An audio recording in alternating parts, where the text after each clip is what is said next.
Sir breeding பொறுத்த அளவுக்கு நீங்கள் தினமும் செமன் எடுத்து போடுறது இன்னைக்கு இருக்கிறத வந்து இந்தியாவில் சரி எங்கேயுமே பல்காக பண்ணுறவங்க அது விஹெச்ல இருந்தாலும் சரி எதாவது சரி கார்பரேட் அளவுக்கு பெரிய அளவுக்கு பண்ணுறவங்க ஒரு நாள் டு ஒரு நாள் வந்து அட்லீஸ்ட் 2 நாள் டு செமன் எடுத்து போடுறது அதே மாதிரி நோய் வந்தால் அதை அரெஸ்ட் பண்ணுறது மற்ற விஷயங்கள் எல்லாமே பல்காக பண்ணுறதுக்கு இதுதான் வந்து கேஜ் முறை மட்டும்தான் மெத்தடு. இது பார்த்தீங்கன்னா 1.5 சார் 1.5 டாடா ஒயரு 270 GSM 3.8 இதனுடைய திக்னஸ். ஓகே அப்போ பார்த்தீங்கன்னா 1.5 பாக்ஸ் சார். இது வந்து ஃபீமேலுக்கு இங்கே வந்து இவங்க வந்து 2 கோழி விடுறாங்க. நம்ம சைஸ் கொஞ்சம் முன்ன பண்ணா இப்போ எனக்கு வந்து இவ்வளவு தேவையில்லை ஒரே சிங்கிள் கோழி விடுறோம்னா அதுக்கு தகுந்த மாதிரி பண்ணிக்கலாம். தரையில் போடும்போது நிறைய பிரச்சனை இருக்கு, இட வசதி நிறைய வேணும். ரெண்டாவது ஒரு பிரச்சனைனா எல்லாம் போய் ஒன்றா சேர்ந்து மேலே ஏறிச்சுன்னா ஒன்னோட ஒன்று கீழே அமுத்தி சின்ன குஞ்சில் நிறைய மாற்றாலிட்டி வரும். கண்டிப்பாக. ரெண்டாவது மெயின் ப்ராப்ளம் என்னன்னா இது நிறைய பேர் தெரியாது, ஒரு கோழினாவே நோயின்னு தான் அர்த்தம். நோய்கள் அது நோய் வராமல் இருக்காது. அப்போ நோய் வந்தால் எப்படி தடுக்கிறதுங்க தான் பிரச்சனை. அப்போ தடுக்கும்போது ஒரு கோழிக்கு ஒரு கோழியினுடைய நோய் வந்த கோழியுடைய எச்சத்தை மற்ற கோழிகளை ஈஸியாக கொத்தும் போது ஈஸியாக பரவிடும். சார் இப்போ வந்து இது வந்து மைசூர் சார். இது மைசூர், திருநெல்வேலி, அதே மாதிரி தாய்லூர் எங்களுக்கு வந்து நிறைய விஹெச்எல் ஆர்டர்ஸ் நிறைய பண்ணியிருக்கோம். அதே மாதிரி லோக்கலில் பார்த்தீங்கன்னா நாமக்கல் ஏரியாவில் நம்ம பண்ணியிருக்கோம். ஈரோடு எங்களுக்கு ஸ்பெசிஃபிக்கு. அதே மாதிரி இது இந்த தாய்லூர்னு சொல்லிட்டீங்கன்னா ஆந்திரா பார்டரு. நாங்கள் ஆந்திரா, கர்நாடகா, தமிழ்நாடு இந்த 3 நல்ல 3 ஸ்டேட்டுமே நீங்கள் பண்ணிட்டு இருக்கீங்க. கண்டிப்பாக.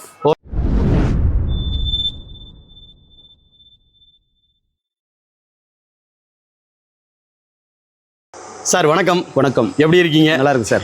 கொஞ்ச நாளைக்கு முன்னாடி நம்ம சந்திச்சிருந்தோம். கண்டிப்பாக சார். மறுபடியும் இன்னைக்கு பார்த்துருக்கோம் இல்லைங்களா? முதல்ல உங்களோட பேர், நம்மளோட நேச்சர் ஆஃப் ஒர்க்கு, நம்ம என்ன பண்ணிட்டு இருக்கோம் அதை பற்றி கொஞ்சம் சொல்லுங்களேன். நம்ம பார்த்தீங்கன்னா பேர் தேவேந்திரன். நம்ம வந்து வெல்டன் டிசீஸ் ஆனைக்கல் பாளையம், ஈரோடு. நம்ம இப்போ பார்த்தீங்கன்னா செட்டு, பிராய்லர் செட்டு, நாட்டுக்கோழி செட்டு, முட்டைக்கோழி பண்ணை, இது எல்லாமே நம்ம ரெடி பண்ணி கொடுத்துருக்கேன் சார். அதே மாதிரி ஸ்பெஷலாக பார்த்தீங்கன்னா கேஜ். இந்த கேஜ் பார்த்தீங்கன்னா எஸ்கேஎம்லேருந்து இன்னைக்கு வந்து 34 வருஷம் இதில் நம்மளோட experience full and full experience. அதில் கேஜ் சிஸ்டத்தில் A to Z, இல்லை முட்டைக்கோழியாக இருந்தாலும் சரி, ரெஸ்ட்டு நாட்டுக்கோழி ரெஸ்ட் கேஜாக இருந்தாலும் சரி, பிரீடிங் ஃபார்மாக இருந்தாலும் சரி, இது மாதிரி வந்து பேரண்ட் கேஜாக இருந்தாலும் சரி, அது எல்லாமே சிறப்பாக நம்ம பண்ணிகிட்டு இருக்கோம். ஆமாம். அதாவது வந்து பார்த்தீங்கன்னா இந்த ஃபீல்டில் 34 வருஷமாக இருக்கீங்க. கண்டிப்பாக. Okay sir. இப்போ இந்த ப்ரீடிங் கேஜ் அப்படின்னு சொல்கிறீங்க இல்லையா, இன்னைக்கு நம்ம தற்சமயம் எங்கே நின்றுட்டு இருக்கோம், இந்த ப்ரீடிங் பண்ண எங்கே அமைஞ்சிருக்கு அதை பற்றி கொஞ்சம் சொல்லுங்களேன். இது பார்த்தீங்கன்னா மைசூர் இருக்கிற குண்டல்பேட் பக்கத்தில் இருக்கு சார். இது வந்து நேஷனல் ப்ரீடிங் ஃபார்ம்னு சொல்லி. இது வந்து சிறப்பாக இப்போ முடிவு ஸ்டேஜில் இருக்குது. ஃபர்ஸ்ட் நிலத்தை நம்மகிட்ட கொடுத்தாங்க, இன்னைக்கு வந்து ஃபினிஷிங் பண்ணுற ஸ்டேஜில் நிற்கிற சார். இந்த அதாவது ஒரு காலி இடத்த உங்ககிட்ட கொடுத்தா அதை வந்து ஒரு கோழி பண்ணையாக மாற்றிட முடியுங்கிறீங்களே, அது உண்மைதானா? கண்டிப்பாக. அது எப்படி? அது கீழே இருக்கிற வீடியோவில் பார்த்தீங்கன்னா ஃபர்ஸ்ட் பூச்சை போட்டதுலேருந்து நாங்கள் இது முடிக்க வரைக்கும் எல்லாமே உங்களுக்கு கீழே சிலாப்பில் இது வீடியோ கிளிப்பில் கொடுத்துருக்கேன். நீங்கள் அதை பார்க்கலாம். அதாவது வந்து பார்த்தீங்கன்னா ஒரு கோழி பண்ணை அமைக்கணும் அப்படின்னு எடுத்துக்கிட்டால் மொத்தம் 3 விதமான விஷயங்கள் நம்ம பார்க்கணும். ஒன்று வந்து பார்த்தீங்கன்னா ஒரு தரமான ஒரு நல்ல இடத்தை தேர்வு செய்யணும். கண்டிப்பாக. அதுக்கப்புறம் பார்த்தீங்கன்னா சிவில் ஒர்க்குன்னு சொல்லுவாங்க, கட்டடத்தை எழுப்புறது, அதுதான் மெயின். அதுக்கப்புறம் வந்து பார்த்தீங்கன்னா ஸ்ட்ரெஸ் ஒர்க் அப்படிம்பாங்க, மேலே வந்து மேற்கூரை அமைக்கிறது. கண்டிப்பாக. அடுத்ததாக வந்து பார்த்தீங்கன்னா இந்த ப்ரீடிங் கேஜஸ் அமைக்கிறது. இந்த 3 வகையான வேலைகள் இருக்குது. இதில் நீங்கள் என்ன மாதிரியான வேலைகள் எடுத்து செய்கிறீங்க? 3மே வேலை செய்கிறோம். 3மே வந்து எல்லா கட்டடத்துக்குமே கோழி பண்ணையினுடைய எக்ஸ்பீரியன்ஸ்ன்றது வேற. காத்தோட்டம், அதோடைய எக்ஸ்பீரியன்ஸ் வந்து கிழக்கு மேற்கு இருக்கிற விஷயங்கள், காத்தோட்டம் அந்த சுச்சுவேஷன் எப்படி இருக்குதோ அதுக்கு தகுந்த மாதிரி அமைக்கணும். நம்ம வந்து எல்லாமே ஒரே மாதிரி கிடையாது. செட்டு அழைப்பிக்கிறது, கட்டடம் கட்டுறவங்க வேற. ஆனால் இதுக்குன்னு ஸ்பெஷலாக வந்து எக்ஸ்பீரியன்ஸ் இருக்கவங்க தான் அந்த கோழி பண்ணையை அமைச்சா தான் அது வந்து சிறப்பாக இருக்கும். நோய் தடுப்பு இருந்தாலும் சரி, நாளைக்கு பின்காலத்தில் வந்து அது எப்படி வேணாலும் அது பிரீடிங் ஃபார்ம், முட்டைக்கோழி 3 விதமா இருக்கு. 3 ஸ்டேஜ்ல இருக்கு. இது நாங்க பாத்தீங்கன்னா சிவில் இருந்து எல்லாமே செஞ்சிருக்கோம். சிவில் ஒர்க் நீங்க பாத்திருக்கீங்க, ட்ரெஸ் ஒர்க் நீங்க பாத்திருக்கீங்க, இப்போ கேஜ் சிஸ்டம் பண்ணிருக்கீங்க. இது என்ன பண்ணை சார் ஆக்சுவலா? இது வந்து பிராய்லர் பண்ணையா, நாட்டுக்கோழி பண்ணையா? இது பிரீடிங் ஃபார்ம், அதாவது தாய்க்கோழி, பிராய்லருடைய தாய்க்கோழி பண்ணை சார். பிராய்லரோட தாய்க்கோழி பண்ணை. ஆமா. சரி, இதோட நீள அகலம் என்னன்னு தெரிஞ்சுக்கலாம். முதல்ல இந்த ஷெட்டோட நீளம் என்ன? நீளம் வந்து 432 அடி சார். 432 அடி. அகலம் வந்து 42 அடி சார். 42 அடி. இதுல எத்தனை எம் டைப் கேஜஸ் நீங்க போட்டுருக்கீங்க? 4 எம் இருக்கு சார். 4 எம் போட்டிருக்கீங்க. மொத்தமா எத்தனை தாய்க்கோழிகள் நிறுத்தலாம்? 7600 ஃபீமேல் இருக்கு. அதாவது ஃபீமேல் கோழி.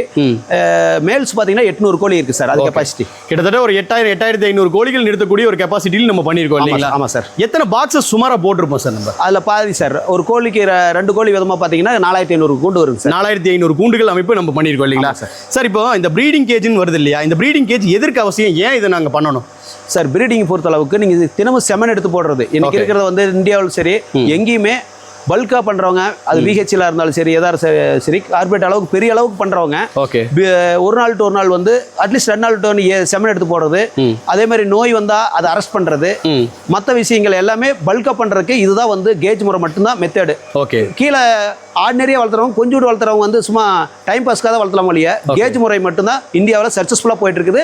இன்னைக்கு வரைக்கும் இத்தனை முட்டைக்கோழியா இருந்தாலும் சரி 3 கோடி முட்டைக்கோழியா இருந்தாலும் சரி இவ்வளவு பிராய்லர் எல்லாருமே இதே மெத்தட்ல கமர்ஷியல் மெத்தட்ல சக்சஸ் பண்ணணும்னா நம்ம இந்த கேஜ் சிஸ்டம் போய் ஆகணும். கண்டிப்பா போய் ஆகணும். அதாவது இப்போ பிராய்லர் பண்ணையும் முட்டைக்கோழியும் லேயர் கேஜும் ஓகே, நாட்டுக்கோழி வச்சிருக்கவங்க எதற்காக இந்த கேஜஸ் யூஸ் பண்றாங்க, என்ன பர்பஸ்க்காக இதை யூஸ் பண்ணணும்னு நினைக்கிறீங்க?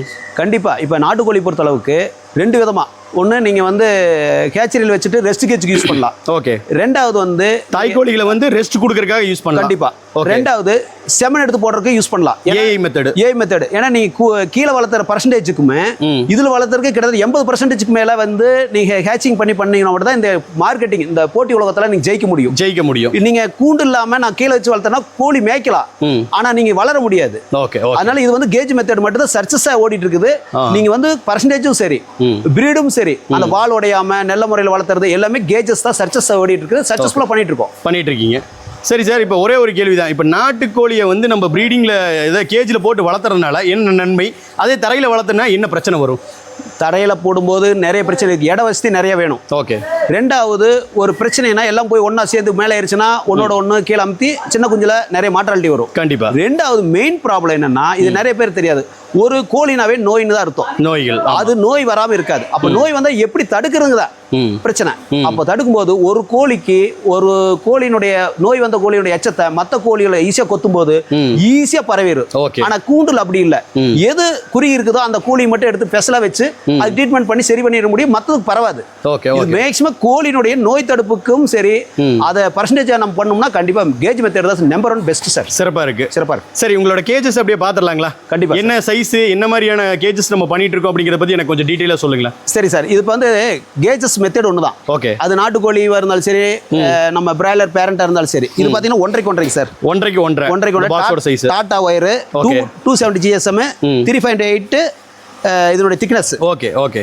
அப்போ பார்த்தீங்கன்னா 1.5 பாக்ஸ் சார். இது வந்து ஃபீமேலுக்கு. இங்கே வந்து இவங்க வந்து 2 கோழி விடுறாங்க. நம்ம சைஸ் கொஞ்சம் முன்ன பண்ணா இப்போ எனக்கு வந்து இவ்வளவு தேவையில்லை, ஒரே சிங்கிள் கோழி விடுறோம்னா அதுக்கு தகுந்த மாதிரி பண்ணிக்கலாம். அதே கஸ்டமைஸ்டா பண்ண முடியும். ஆமா. இன்னைக்கு என்ன நீங்க இப்போ என்ன இது பிராய்லர்னா ஒரு ஸ்டாண்டர்ட் இருக்குது, நாட்டுக்கோழிக்கு யாரும் ஸ்டாண்டர்ட் இல்லை.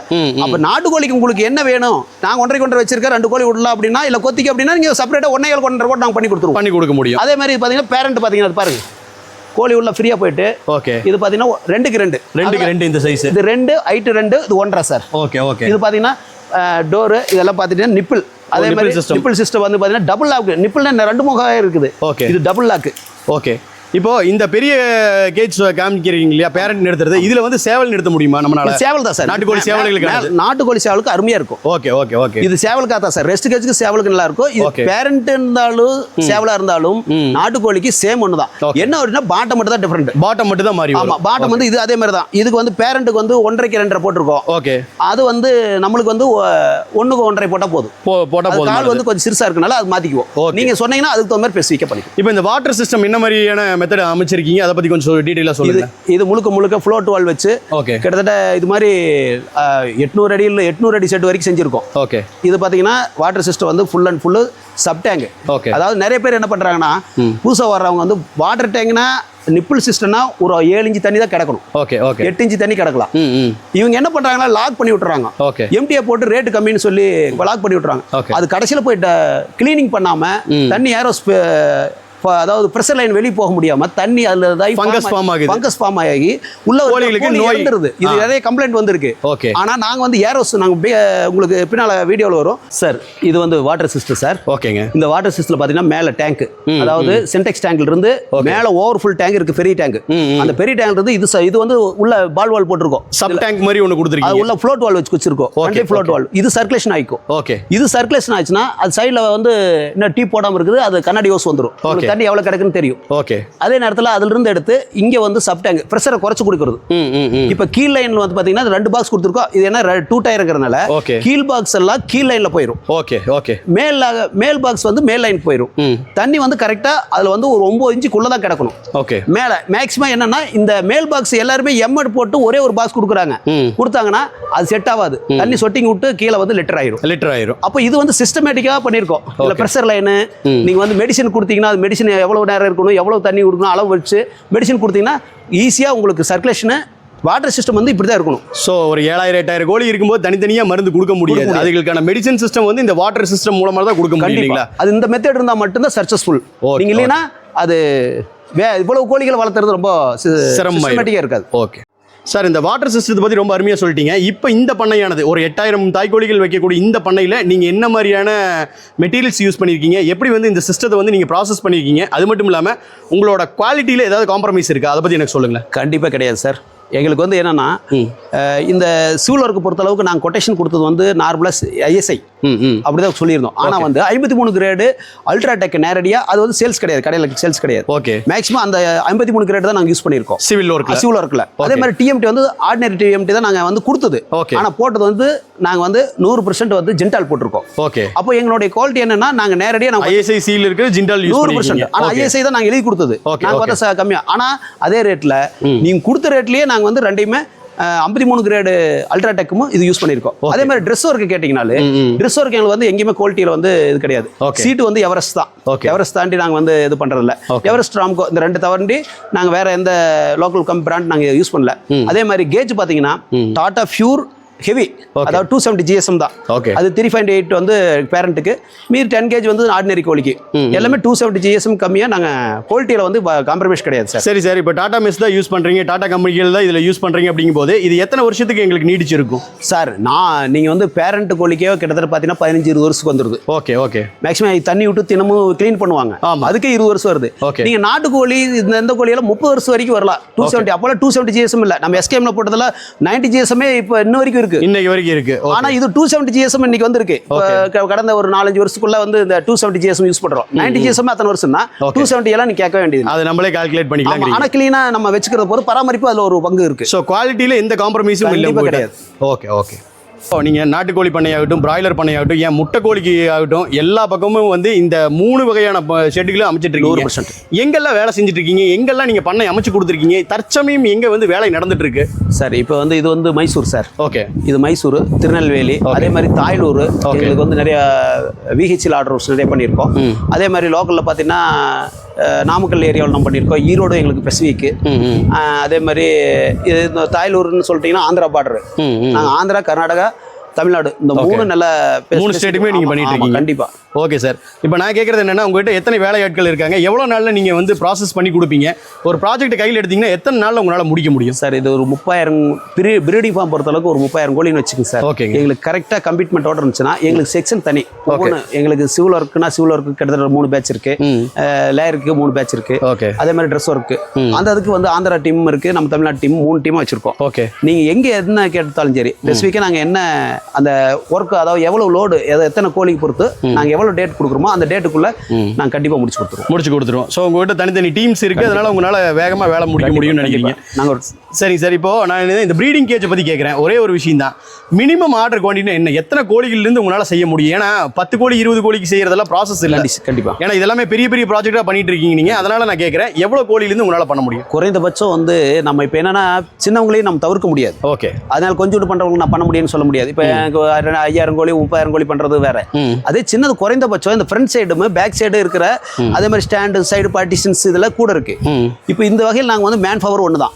குறைந்தபட்சம் வந்து அந்த மேன் பவருக்கு ஒரு 200-300 கோழியாவது இருந்தால் தான் குறைந்தபட்சம் நம்ம செய்யறதுக்கு ஒரு பிரயோஜனமா இருக்கும். எங்களுக்கு டைம் வேஸ்ட் ஆகாம இருக்கும்.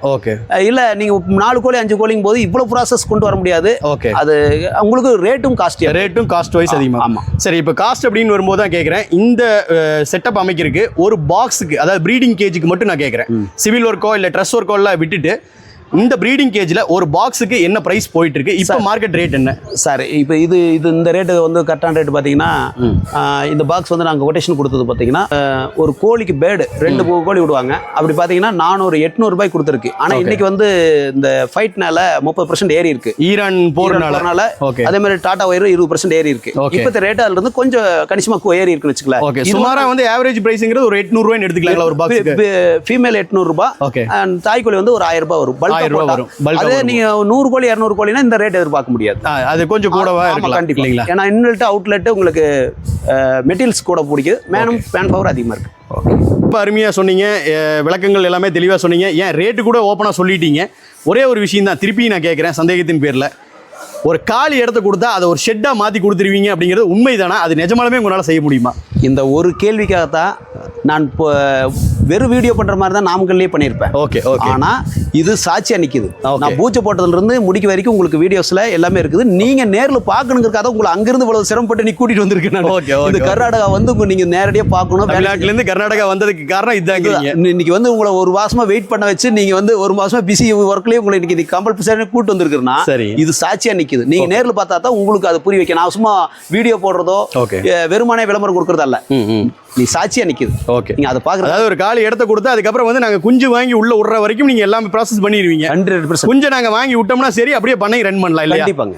ரொம்ப அருமையா சொன்னீங்க, ரொம்ப தெளிவான விளக்கங்கள் கொடுத்துருக்கீங்க. கண்டிப்பா சொல்றேன், பிராய்லர் பண்ணையாளர்களாகட்டும் இல்ல லேயருக்கு முட்டை கோழி பண்ணையாளர்களாகட்டும், குறிப்பா சொல்லணும்னா நாட்டுக்கோழியில ரெஸ்டிங் கேஜ் வேணும், எங்க கோழிகளை வந்து ஏஐ முறையில் வந்து கமர்ஷியலா நாங்க பண்ணணும்னு நினைக்கிறவங்களாகட்டும் கண்டிப்பா உங்களை தொடர்பு கொள்வாங்க.